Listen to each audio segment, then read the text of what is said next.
Hello everyone, this is the Roving Reporter. How are you? Good. So today we're going to be focusing on speaking skills, right? Speaking in English. And about a month ago, I did a workshop for Brazilian teachers of English where we talked about how we can develop oral skills in English and most importantly, working towards fluency. We talked about several things, the differences in terms of the concept of fluency, being fluent, and of course, it's more about being not fluent but fluid, being able to flow and communicate effectively from different contexts using different registers. And that is very much more important than saying that I'm 100% fluent because there's no such thing as just one specific situation or context where I'm going to use English. So depending on the context, I would need to be more or less, or I can be more or less accurate. I can be more effective. I know how to make myself understood in those specific contexts. Anyway, let's go to the most important thing today. And during this workshop, I asked the teachers to qualify or to rate their English. They had to say, my English is, basically, they had to answer that, complete that sentence. And I came up with a word cloud with some of their responses. Let's take a look at what they said, and maybe some things might get your attention. If you just skim, take a quick look at the keywords, the most important words, see if something gets your attention, like what got my attention. Are you ready? Here we go. Take a look. Right, so there you have it, and take a look. As I said, some things might have gotten your attention that also got my attention.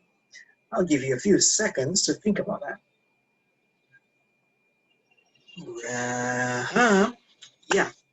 Well, I think at least maybe I'm a bit biased, but what I can see there by skimming this word cloud, you have a lot of positive adjectives or people thinking much more highly than I hopefully or initially expected. What do we see there? Words like good, we see like words like reasonable, amazing, essential, fluent, and yes, perfect. The actual reasons and how they develop those ideas, it might be able to say more. But based on these points we see there, we can also see that they talked about the word improve. And we need to constantly improve. If we are learning, we're going to improve all the time. So speaking of improve, there's some other verbs I see that they use in this word cloud. Words like communicate, convey, which is a very nice word, yeah? Meaning to express, right? To transmit something, express, develop, and believe. And some of them even rated their English in terms of proficiency levels. So you had that classification there, B1, which is the example of intermediate English, would be equivalent of what we call intermediate English, and we have advanced. So some initial conclusions we can make then are that language learners or Brazilian language learners are realistic about their language and about their proficiency, despite the belief that Brazilians sometimes doubt their own capacity to speak English or speak other languages. Yeah? This is sometimes what I hear a lot from teachers and so on, and from other students. But apparently this word cloud has a different view altogether. There we go. So what can we conclude from that? Maybe very little at this point, but it got me thinking, what if I try to find examples of native speakers of English talking about their language proficiency in other languages like Spanish or French, for example, where I would just put there my Spanish is and maybe get their results. I could interview some, but then I wouldn't get a lot of people. I wouldn't be able to do all of our interview a lot of speakers in the amount of time to prepare for this video. Of course not. So what I did was I used something called the Corpus, the Corpus of Contemporary American English, where you put there, you can actually use collection. It allows you to collect large examples of text from all over the internet and find what you want. Well, I put it in there. I put there my Spanish is. And I wanted to see how these people would describe their Spanish skills.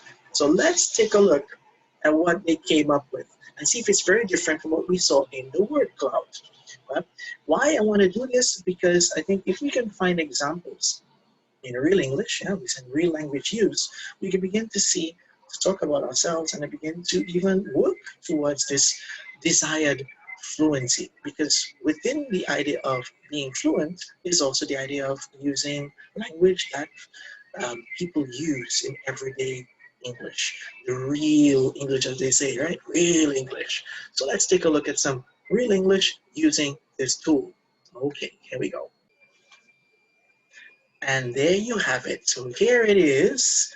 Welcome to the Corpus of Contemporary American English. What you do is, of course, it allows using the search. There's a search feature. You type in what you look for, and it gives you examples. So this is what we call a concordance lines, where you see the word or the phrase you're looking for in the center, and it shows you the words that come before or after it, and so on.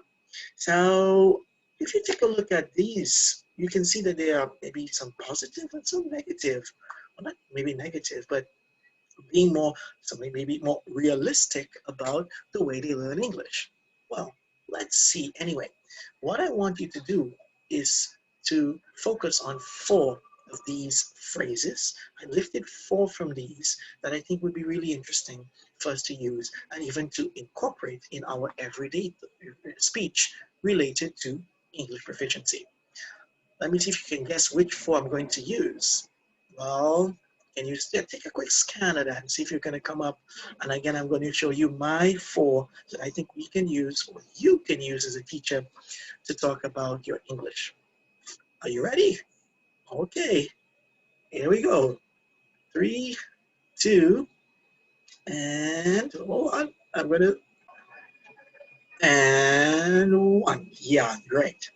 Here we go. Number 1. Yeah. Did you guess this one? I think we can use this because what I'm saying here, my English is a little rusty when I don't have the habit of practicing. So there's a phrase that they often use when we talk about language learning. Use it or lose it, meaning that you have to practice all the time. We don't necessarily use it all the time, and we don't necessarily lose everything that we have learned. It's there. It's a bit latent. It needs practice. We need to get more exposure, and in the right conditions, we can do something about it. Okay, so let's say my English is a little rusty, or it means that I need more practice. It can be a little better. It can, get to the point where I want it to. Maybe it's, haven't been giving it that enough, practice, but it's there. It's okay, right? So that's the first one I think we can incorporate into our language. My English is a little rusty. Okay, get ready for number 2. Okay, so as I said, it can get better. There you go. The word better is smack in the middle. My English is a lot better than I think. Remember, English, well, not just English, learning a language has a lot to do with cognitive process, as is emotional, psychological, and your mental process about how you are dealing with the language, how you are progressing.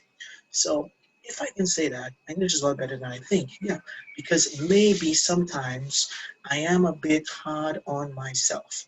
I think that, my pronunciation is a bit off. I'm still maybe using the wrong words. I'm using that wrong preposition.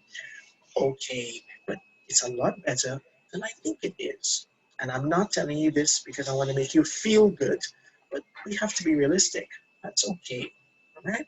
So that's number 2. My English is a lot better than I think. Sorry, can you repeat that with me? Yes, great. My English is a lot better than I think. Let's go for number 3. Okay, number 3 is still in the same, let's say, along the same path, in the same boat, but in this case, along the same lines. All right, so my English is getting better already. Why is this important? Well, we saw in the word cloud that there was something about B1, meaning that the English is a bit intermediate. And a lot of us, when we learn a language, we get to a point we learn everything. We learn all the verbs, we learn all the tenses, we learn all the prepositions and the phrasal verbs, etc. Not in English specifically, but if we're learning a language, we reach a point where we learn a lot and we see this constant progress, and then we get to a point where we get stuck or we don't feel this progress happening so effectively, or we cannot measure it so much.